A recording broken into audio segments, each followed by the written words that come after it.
ನಮಸ್ಕಾರ. ನಾನು ಡಾಕ್ಟರ್ ಪ್ರಹ್ಲಾದ್ ರಾವ್, ಮೈಸೂರು. ಇಂದು ನಾನು ಈ ಕೈ ಬೆರಳುಗಳಲ್ಲಿ ಜುಮ್ ಗಟ್ಕೊಳ್ಳೋದು ಅಥವಾ ಬೆಂಡ್ ಆಗುವುದು ಅಥವಾ ಸ್ಪರ್ಶ ಜ್ಞಾನ ಇಲ್ಲದೆ ಇರುವುದು, ಇದಕ್ಕೆ ಸಾಧಾರಣ ಕಾರಣಗಳೇನು ವಿಷಯ ತಿಳಿಸ್ಕೊಡ್ತೀನಿ. ಈ ಸ್ಪರ್ಶ ಜ್ಞಾನ ಇಲ್ಲದೆ ಇರೋದು ಅಥವಾ ಬೆಂಡ್ ಆಗಿರೋದು ಅಥವಾ ನಮ್ನೆಸ್ ಅಂತ ಏನು ಹೇಳ್ತೀವಿ, ಇದಕ್ಕೆ ಕಾರಣ ಕೈಯೊಳಗಡೆ ಎಲ್ಲೋ ಒಂದು ಕಡೆ ನರ್ವ್ ಕಂಪ್ರೆಷನ್ ಆಗಿರುತ್ತೆ, ಅಂದರೆ ಒತ್ತುತ್ತಾ ಇರುತ್ತೆ. ಅದು ಕುತ್ತಿಗೆಯಲ್ಲಿ ಆಗಿರ್ಬೋದು, ಎಲ್ಬೋ ಜಾಯಿಂಟಲ್ಲಿ ಆಗಿರ್ಬೋದು, ಅಥವಾ ರಿಸ್ಟ್ ಜಾಯಿಂಟಲ್ಲಿ ಆಗಿರ್ಬೋದು. ಇದನ್ನು ವಿವರವಾಗಿ ಈಗ ತಿಳಿಸ್ಕೊಳ್ಳೋಣ. ಈ ಹೆಬ್ಬೆರಳು, ತೋರು ಬೆರಳು, ಮಧ್ಯದ ಬೆರಳು, ಅದು ಮತ್ತು ಸ್ವಲ್ಪ ಭಾಗ ಈ ಉಂಗುರದ ಬೆರಳು ಅಂದರೆ ರಿಂಗ್ ಫಿಂಗರ್ ಅಂತ ಹೇಳ್ತೀವಿ, ಅದು ಕೆಲವು ಸಲ ನಮ್ನೆಸ್ ಆಗುತ್ತೆ. ಇದಕ್ಕೆ ಕಾರಣ ಇಲ್ಲಿ ಮೀಡಿಯನ್ ನರ್ವ್ ಅಂತ ಬರುತ್ತೆ, ಇಲ್ಲಿ ಕಾರ್ಪಲ್ ಟನಲ್ ಅಂತ ಬರುತ್ತೆ, ಅದರಲ್ಲಿ ಕಂಪ್ರೆಸ್ ಆಗಿರುತ್ತೆ, ಅದು ಒಂದು ಕಾರಣ ಇರುತ್ತೆ. ಈ ಕಡೆ ಬಂದರೆ ಇದು ಅಲ್ನಾರ್ ನರ್ವ್ ಸಪ್ಲೈ ಆಗುತ್ತೆ, ಕಿರು ಬೆರಳಿಗೆ ಮತ್ತು ರಿಂಗ್ ಫಿಂಗರಿಗೆ ಅಲ್ನಾರ್ ನರ್ವ್ ಸಪ್ಲೈ ಆಗುತ್ತೆ. ಅದು ಸಾಧಾರಣ ಈ ಎಲ್ಬೋನಲ್ಲಿ ಕ್ಯೂಬೇಟಲ್ ಕೆನಾಲ್ ಅಂತ ಹೇಳ್ತೀವಿ, ಅಲ್ಲಿ ಕಂಪ್ರೆಸ್ ಆದರೆ ಬರುತ್ತೆ. ಮೊದಲನೇದಾಗಿ ಈ ಮೀಡಿಯನ್ ನರ್ವ್ ಕಂಪ್ರೆಷನಲ್ಲಿ ರಾತ್ರಿ ಹೊತ್ತು ಅದು ಕೈ ಹೀಗೆ ಮಲ್ಕೊಂಡಿರ್ತೀವಿ, ಬೆಳಗ್ಗೆ ಆಗಿರ್ತೀವಿ, ಅದೆಲ್ಲ ನಂಬಾಗೋಗಿರುತ್ತೆ. ಇದು ಮತ್ತು ಈ ಭಾಗ ಎಲ್ಲ ನಂಬಾಗಿರುತ್ತೆ. ಇದಕ್ಕೆ ಕಾರಣ ಮೀಡಿಯನ್ ನರ್ವ್ ಕಂಪ್ರೆಷನ್, ಇಲ್ಲಿ ಕಾರ್ಪಲ್ ಟನಲ್ ಅಂತ ಇರುತ್ತೆ, ಅದರಲ್ಲಿ ಮಧ್ಯ ಇನ್ಫ್ಲಮೇಷನ್ ಆಗಿ ಅಥವಾ ಜಾಗ ಸಾಕಾಗ್ದೇ ಅಥವಾ ಒತ್ತಡ ಬಿದ್ದು ಅದು ಇದಾಗುತ್ತೆ. ಸಾಧಾರಣ ಯಾವಾಗಲೂ ಬೈಕ್ ಓಡಿಸೋರಿಗೆ ಅಥವಾ ಈ ಕಂಪ್ಯೂಟ್ರಲ್ಲಿ ಕೆಲಸ ಮಾಡ್ತಾರಲ್ಲ ಅಂಥವ್ರಿಗೆಲ್ಲ ಇದನ್ನು ಪ್ರೆಸ್ ಆಗ್ತಾ ಇರುತ್ತೆ, ಅದು ಕೂಡ ಒಂದು ಕಾರಣ ಆಗುತ್ತೆ. ಮೀಡಿಯನ್ ನರ್ವ್ ಕಂಪ್ರೆಷನ್ ಅದಕ್ಕೆ ಒಂದು ಕಾರಣ.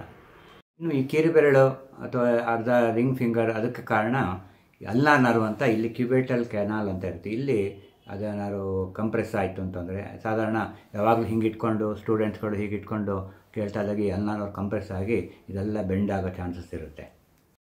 ಇದಕ್ಕೆ ಕ್ಯೂಬೇಟಲ್ ಕೆನಾಲ್ ಸಿಂಡ್ರೋಮ್ ಅಂತ ಹೇಳ್ತೀವಿ. ಇದಕ್ಕೆ ಫನ್ನಿ ಬೋನ್ ಅಂತ ಕೂಡ ಒಂದು ಹೆಸರಿದೆ. ಇಲ್ಲಿ ಕೈ ಹಾಕಿ ಹಿಂಗೆ ಮಾಡಿದಾಗ ಒಂಥರ ಸೆನ್ಸೇಷನ್ ಬರುತ್ತೆ, ಒಂಥರ ಫನ್ನಿ ಸೆನ್ಸೇಷನ್ ಬರುತ್ತೆ. So it is called funny bone. ಈ ಭಾಗ ಪ್ರೆಸ್ ಆಗ್ತಾ ಇದ್ದರೆ ಲಿಟಲ್ ಫಿಂಗರ್ ಹತ್ರ, ಅಲ್ಲದು ಗಿಲೈನ್ಸ್ ಕೆನಾಲ್ ಅಂತ ಇರುತ್ತೆ, ಅಲ್ಲಿ ಅಲ್ನಾರ್ ನರ್ವ್ ಕಂಪ್ರೆಸ್ ಆಗ್ಬೋದು, ಅದು ಕೂಡ ಒಂದು ಕಾರಣ. ಇನ್ನು ಎಷ್ಟೋ ಜನರಿಗೆ ಈ ಹಿಂಭಾಗ ಡಾರ್ಸಮ್ ಆಫ್ ದ ಹ್ಯಾಂಡ್, ಅಲ್ಲೂ ಕೂಡ ನಮ್ನೆಸ್ ಬರುತ್ತೆ. ಇದು ಸಾಧಾರಣ ರೇಡಿಯಲ್ ನರ್ವ್ ಕಂಪ್ರೆಷನಿಂದ ಬರೋ ಸಾಧ್ಯತೆ ಇರುತ್ತೆ. ಇನ್ನು ಈ ಮೀಡಿಯನ್ ನರ್ವ್ ಕಂಪ್ರೆಷನ್ ಅಥವಾ ಅಲ್ನಾರ್ ಕಂಪ್ರೆಷನ್ ಈ ಸ್ಪೈನಲ್ ಕಾರ್ಡ್ ಲೆವೆಲಿಂದನೇ ಆಗ್ಬೋದು.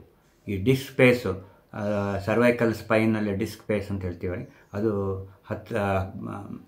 ಈ disc space C5, 6, C6, C7, C7, C8 ಈ ಭಾಗದಲ್ಲಿ nerve compression, nerve root compression ಆದಾಗ ಇದೇ ಥರ ನಮ್ನೆಸ್ಸು ತೋರು ಬೆರಳಲ್ಲಿ ಅಥವಾ ಹೆಬ್ಬೆರಳಲ್ಲಿ ಬರ್ಬೋದು ಮೀಡಿಯನ್ ನರ್ವ್ ಕಂಪ್ರೆಷನ್ ಆದರೆ, ಅಥವಾ ಅಲ್ನಾರ್ ನರ್ವ್ ಅಂದರೆ ಲಿಟಲ್ ಫಿಂಗರ್ ಕೂಡ ಬರೋ ಸಾಧ್ಯತೆ ಇದೆ.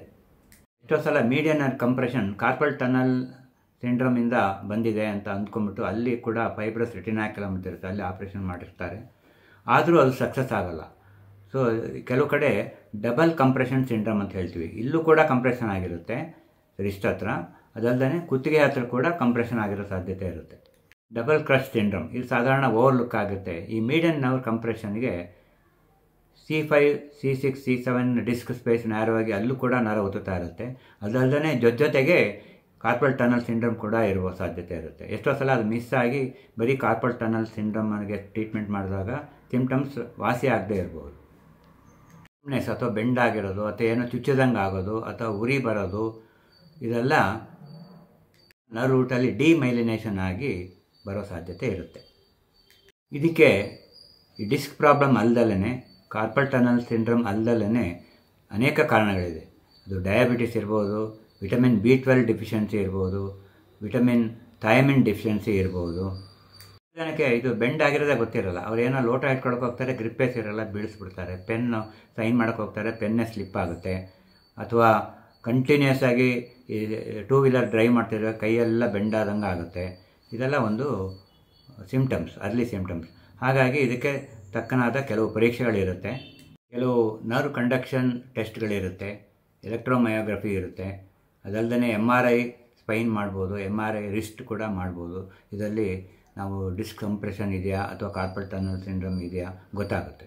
ಹಾಗಾಗಿ ನಿಮ್ಮ ಯಾವುದೇ ಕೈ ಬೆರಳುಗಳಲ್ಲಿ, ಅದು ಮುಂಭಾಗ ಆಗಿರ್ಬೋದು, ಹಿಂಭಾಗ ಆಗಿರ್ಬೋದು, ಅಥವಾ ತೋರು ಬೆರಳು ಅಥವಾ ಹೆಬ್ಬೆರಳಾಗಿರ್ಬೋದು, ಕಿರುಬೆರಳಾಗಿರ್ಬೋದು, ಈ ಥರ ಬಂದಾಗ ನಿಮ್ಮ ಹತ್ತಿರ ಇರುವ ನ್ಯೂರಾಲಜಿಸ್ಟ್ ಅಥವಾ ಆರ್ಥೋಪೆಡಿಕ್ ಸರ್ಜನ್ ಹತ್ರ ಹೋಗಿ ನೀವು ಟೆಸ್ಟ್ ಮಾಡಿಸ್ಕೊಂಡು ಅದಕ್ಕೆ ತಕ್ಕನಾದ ಟ್ರೀಟ್ಮೆಂಟ್ ತಗೊಳ್ಳೋದು ಭಾಳ ಒಳ್ಳೆಯದು.